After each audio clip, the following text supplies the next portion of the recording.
Antonin Assier, qui semble prêt à remonter le temps jusqu'à la Révolution française. Mais la Révolution, c'est tous les jours, Sophie. Vous l'avez bien vu avec le mouvement Bloquons tout. Et là, j'avoue que j'ai pas tout compris. Comment ça, Antonin? Mais enfin, Sophie, qu'est-ce qu'ils veulent bloquer de plus? La France est dans le coma et tout le monde la débranche de temps en temps pour recharger sa trottinette électrique. L'économie fait du surplace, l'Assemblée n'assemble plus rien. On bloque un pays bloqué, c'est quoi la suite? Un sitting au Téléthon? Une grève de la faim au goulag? Mais cette instabilité politique, ça vous inspire quoi à vous? Depuis 2017, on a eu 7 premiers ministres. 7. À force d'en nommer un tous les ans, on risque de confondre avec Miss France. Imaginez le concours d'ailleurs.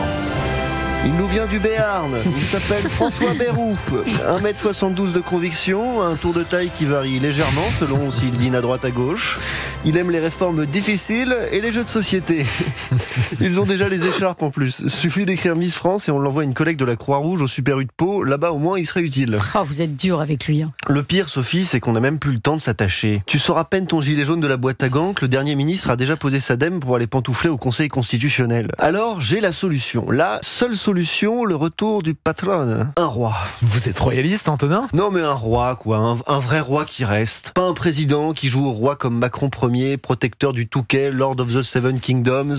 Un roi avec une couronne, un sceptre et tout le tout-team. Fini les remaniements surprises à 6h du matin, les dissolutions mystiques annoncées à 20h sur TF1 et les gouvernements bizarres avec un secrétariat d'État du ping-pong dirigé par le dernier gagnant de l'Eurovision. Ouais, mais les Français ne sont plus monarchistes, Antonin. Mais si, on est tous des monarchistes refoulés. On spamme devant la reine d'Angleterre, on suit les mariages princiers comme si c'était la finale de la Coupe du Monde, on fait visiter Versailles à 15 millions de touristes par an pour leur montrer comment on vivait bien avant de tout foutre en l'air. Je vous le dis, le Français, il a besoin d'un chef. Mais d'ailleurs, juste pour pouvoir se dire, quel con ce chef. Ouais, mais les Français sont quand même attachés à la 5ème République. Non, Guillaume, parce qu'un roi, c'est confortable. Comme le vieux canapé du salon. Il est moche, il sent un peu le chien mouillé, mais on sait où il est. C'est comme un vieux couple. On a nos habitudes, avec le temps, tu le détestes, mais avec une tendresse presque conjugale. C'est trop court, 5 ans, pour s'aimer vraiment. Alors, à vous entendre, il nous faudrait une nouvelle lignée royale. Les d'Orléans, par exemple? Non.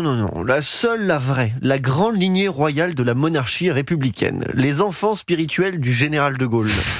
Toute la classe politique en descend. On ne devrait pas trop avoir de mal à trouver le bon. Après tout, des héritiers autoproclamés du général, on en découvre un nouveau chaque semaine. À croire que le gaullisme est une MST qui s'attrape en serrant des mains au salon de l'agriculture. Waouh! On vous laisse soumettre au vote votre idée, Antonin. Allez, et puis les Français sont tellement fiers de leur exception culturelle que si on avait un roi rien qu'à nous pour toute la vie, même si c'était le dernier des crétins, on finirait par l'aimer juste parce qu'il est à nous.